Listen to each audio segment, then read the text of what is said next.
Al Durr المختار کا مسئلہ ہے، اور غیر مقلد اس کو اس انداز میں اچھالتے ہیں کہ ان کو بیان کرتے شرم نہیں آتی، سننے والے بندے کو شرم آ جاتی۔ کہتے ہیں جی احناف نے اپنی کتابوں میں شرطیں لکھی ہیں کہ امام کون سا ہونا چاہیے، احق بالامامت، زیادہ حقدار امامت کا کون ہے۔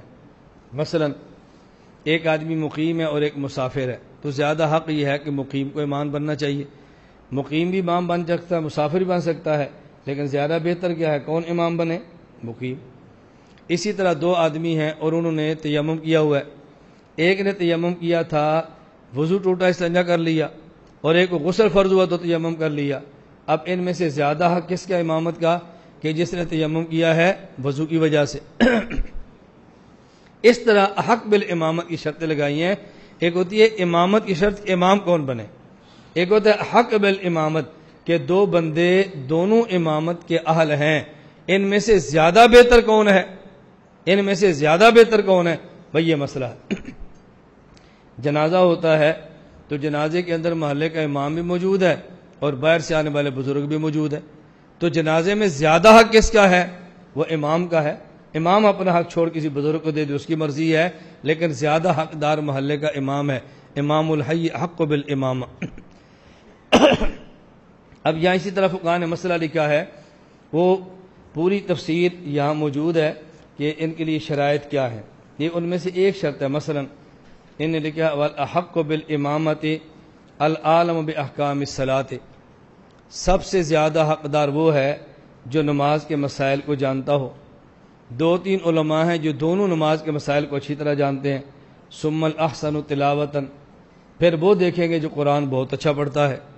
اگر دونوں اور تینوں قرآن بھی اچھی طرح پڑھ سکتے ہیں، پھر کہتے ہیں ثم الاورع، پھر دیکھیں ان میں سے زیادہ نیک کون ہے، چھوٹے چھوٹے شبہات سے بھی کون بچتا ہے، اگر اس میں ماشاءاللہ دونوں ایک جیسے ہیں۔ پھر دیکھیں ثم الاسن، ان دونوں میں سے عمر رسیدہ کون ہے، کس کی عمر زیادہ ہے۔ اگر دونوں کا سن پیدائش 1-2 مہینے سال کا فرق ہے تو دونوں برابر ہے، پھر کیا کریں۔ پھر دیکھیں گے ثم الاحسن خلقا، خوش اخلاق زیادہ کون ہے، اگر دونوں خوش اخلاق ہیں تو پھر دیکھیں گے ثم الاحسن وجہا، تر و تازہ اور خوبصورت چہرہ کس کا ہے، وجیح کون ہے، اگر دونوں ماشاءاللہ وجیح ہیں تو پھر لکھیں گے ثم الاحسن زوجتا، خوبصورت بیوی والا کون ہے، اگر ماشاءاللہ دونوں کو اللہ نے خوبصورت بیویاں عطا فرمائی ہیں، اس معاملے میں ان کے پاس کوئی ایسا مسئلہ نہیں ہے، تو پھر دیکھیں گے ثم الانظف صوفا، کپڑے کون اچھے پہنتا ہے، لباس کا اہتمام کون کرتا ہے، اگر اس میں بھی ماشاءاللہ دونوں اہتمام کرتے ہیں تو پھر دیکھیں گے ثم الاکبر راسا والاصغر عضوا، کہ ان میں سے سر کس کا بڑا ہے اور باقی نسبتاً اعضاء کس کے چھوٹے ہیں، یعنی عام اعضاء کی نسبت سر کس کا بڑا ہے۔ یہ فقہاء کرام نے کچھ شرطیں لگائی ہیں اور اس پر غیر مقلدین نے اعتراضات کیے ہیں۔ ان میں ایک اعتراض یہ، جو کہ پہلے والا چلے اس کو پہلے صاف کر لیتے ہیں۔ اعتراض یہ کیا ہے کہ دیکھیے تمہارے ہاں شرط یہ ہے کہ جس کی بیوی خوبصورت ہو، تو یہ ہم امام کی بیوی چیک کریں گے تاکہ پتہ چلے بیوی خوبصورت ہے، دیکھو کیسی گندی فقہ ہے۔ یہ بات اچھی طرح سمجھیں۔ پہلی بات تو یہ ذہن نشین فرما لیں کہ یہ جو فقہاء نے کہا نا زیادہ حقدار امامت کا یہ ہے، زیادہ حقدار یہ ہے، اس کی بنیاد نبی کریم صلی اللہ علیہ وسلم کی حدیثیں ہیں۔ مثلا صحیح بخاری میں حدیث موجود ہے مالک بن حویرث رضی اللہ تعالی عنہ کی، رسول اکرم صلی اللہ علیہ وسلم فرمایا اذا حضرت الصلاۃ فلیؤذن لکم احدکم ولیؤمکم اکبرکم، جب نماز کا وقت آ جائے نا تم سارے نماز پڑھا سکتے ہو، تو جو عمر میں بڑا ہے اس کو مصلی پر کھڑا کرنا۔ اب دیکھو حق بالامامت کی ایک وجہ اللہ کے نبی نے بتا دی نا کہ عمر میں بڑا ہونا۔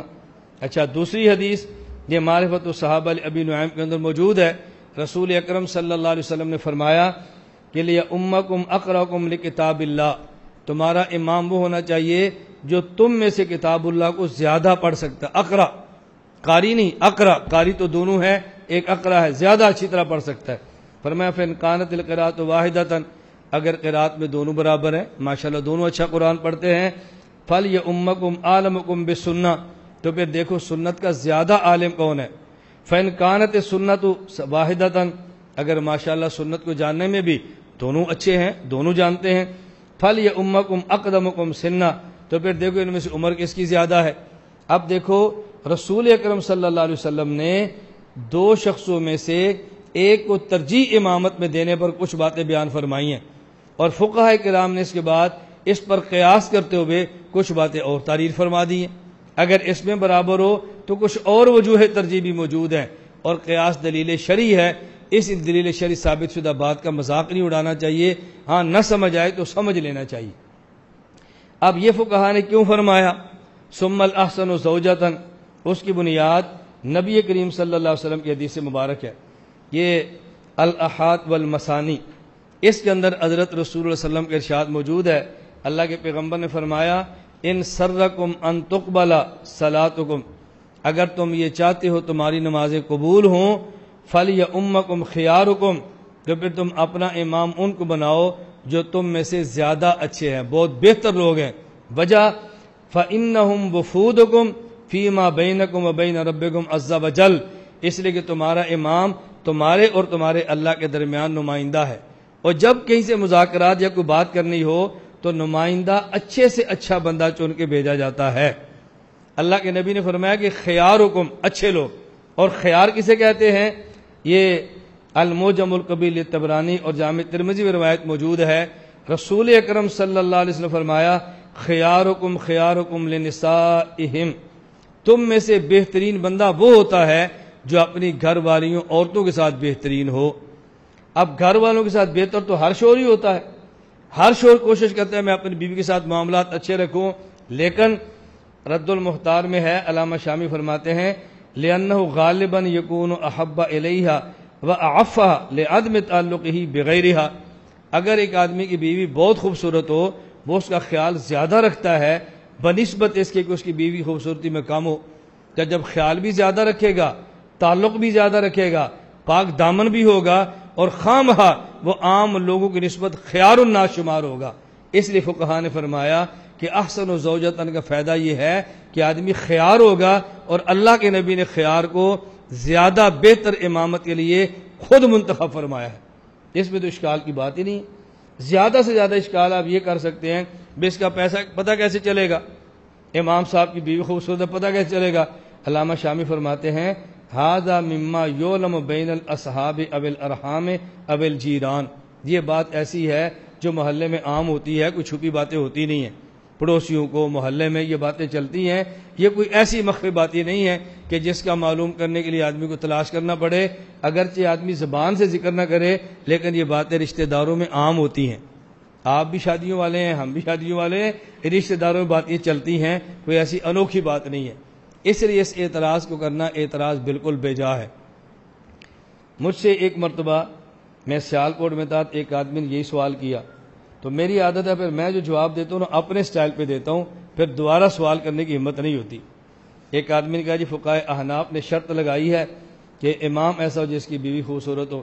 میں نے کہا جی لگائی ہے، لگائی اس لیے ہے کہ حضرت امام صاحب صاحب علم بھی تھے اور صاحب کشف بھی تھے۔ آج سے کئی سو سال پہلے حضرت امام اعظم ابو حنیفہ رحمۃ اللہ علیہ کو کشف ہوا، ایک وقت آئے گا ایک فتنہ پیدا ہوگا جو کہ غیر مقلد ہوں گے، اور وہ لوگوں کو علماء کو اہل حدیث کریں گے لڑکیاں دے کر۔ عالم کی اپنی بیوی خوبصورت ہونی چاہیے تاکہ خوبصورت لڑکی دے کر اپنا مذہب تبدیل نہ کرے۔ یہ شرط تمہارے فتنے سے بچنے کی لگائی ہے، اور اگر تم کہتے ہو ایسے نہیں کرتے تو میں نے کہا میں ثبوت پیش کر دیتا ہوں کہ کس کس کو تم نے لڑکی پیش کی ہے اور لڑکی کی وجہ سے اہل حدیث ہوئے۔ میں نے کہا میں بتا دیتا ہوں، ہمارا فن ہے، ہمیں بھی پتہ ہے یہ معاملہ کہاں کہاں پہ چلتا ہے۔ فیکٹریوں کے مالک جو لڑکی اہل حدیث آئی ہے اور اس کے بعد مالک اہل حدیث ہو گیا ہے، یہ ہمارے پاس گواہ موجود ہے، پوچھ لیں۔ کل ہم سیالکوٹ سے گزر رہے تھے تو میں نے مولانا سے ایک بندے کا ذکر کیا، انہوں نے کہا میں اس کو بہت اچھی طرح جانتا ہوں۔ اب یہ بندہ کون ہے؟ مولانا طارق جمیل صاحب کا میزبان۔ بندہ کون ہے؟ 2 فیکٹریوں کا مالک، اور جب ایک لڑکی دوسری آئی ہے مذہب سائڈ پہ ہو گیا۔ امام صاحب نے فرمایا اپنی خوبصورت ہو تاکہ بندے کو دائیں بائیں دیکھنا نہ پڑے۔ اس کے بعد پھر چٹے نہیں لکھتے بھئی اب اس کا کیا کریں۔ میں صرف خیر گزارش کر رہا ہوں اللہ ہمیں یہ باتیں سمجھنے کی توفیق عطا فرمائے۔